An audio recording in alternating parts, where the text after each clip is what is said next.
Bom, vamos lá a mais um vídeo sem enrolação. Caso concreto, de novo no tabelionato.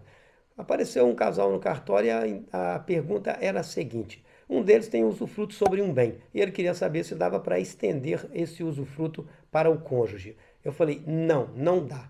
Por que que não dá? Primeiro que a lei não permite. Segundo, a lógica é muito simples. Tanto que o usufruto não pode ser alienado por causa disso. Para que o proprietário do bem algum dia possa consolidar a propriedade em seu nome. Correto? Se eu pudesse alienar ou se eu pudesse estender, imaginemos o seguinte, eu fiz uma doação, eu estou lá com 70 anos, fiz uma doação para as minhas filhas, né, de um bem, correto? Aí depois eu vou lá, caso com uma mocinha de 25 anos e estendo o usufruto para ela. Quer dizer, minhas filhas nunca serão proprietárias plenas desse bem, correto? Então, por isso que o legislador não permite que o usufruto seja transferido, a não ser o seu exercício, correto? Mas, então, vamos lá. Agora, olha para vocês verem a falta de lógica, né, do legislador. Se nós formos lá no artigo 511 do Código Civil, parágrafo único, ele diz o seguinte, né? Aliás, eu vou ler o artigo todo para vocês compreenderem bem. O artigo 551 diz o seguinte, ó, salvo declaração em contrário, a doação em comum a mais de uma pessoa entende-se distribuída entre elas por igual. Beleza, sem problema. Fiz uma doação para 3, 4 pessoas, presumo-se que se foram 4 pessoas, cada um tem um quarto do bem. Se eu quiser que as frações sejam diferentes, eu tenho que informar qual que é a fração que eu quis doar para cada uma.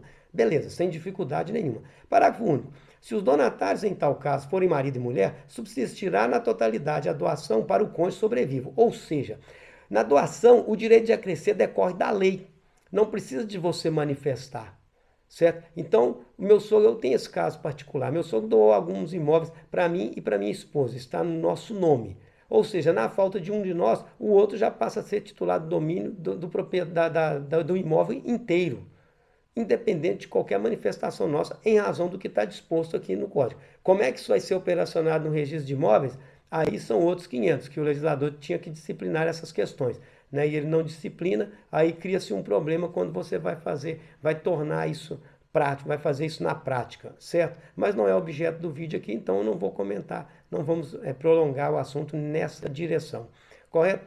Agora é o seguinte, então, o que está escrito no Código? Que quando você transmite a propriedade plena, ou seja, com seus 4 atributos de usar, gozar, dispor e reaver, né? Se a doação for feita a um casal, o direito de acrescer já decorre da lei, ou seja, na falta de um, o outro será titular da propriedade plena de todo o bem, correto? Agora, o usufruto, não.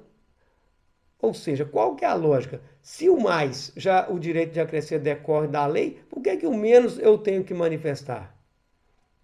Né? Então, o menos assim, ó, constituído o usufruto em favor de 2 ou mais pessoas, extinguir-se-á a parte em relação a cada uma das que falecerem, salvo se, por estipulação expressa, o quinhão desses couber ao sobrevivente. Certo? Então, ou seja, se você instituir o usufruto, né, ou se você reservar o usufruto, você fizer uma doação para o seu filho, você e sua esposa fizerem uma doação para o seu filho e quiserem ter o usufruto do imóvel inteiro enquanto forem vivos, né, qualquer um dos cônjuges ainda esteja vivo, vocês têm que estipular o direito de acrescer, ou seja, que na falta de um, o usufruto ficará, né, na sua totalidade para o outro. Se não houver estipulação expressa, né, ele extinguir-se-á parte a parte em relação a cada um daqueles que forem a óbito. Agora, qual que é a lógica? Ou seja, no mais, há o direito de acrescer, no menos, com muito mais propriedade, deveria haver também, e não há. Tá? Então, 511 e 1411 para vocês darem uma olhada, ok? Então, ficaremos por aqui com esse vídeo e até o próximo vídeo. Um abraço.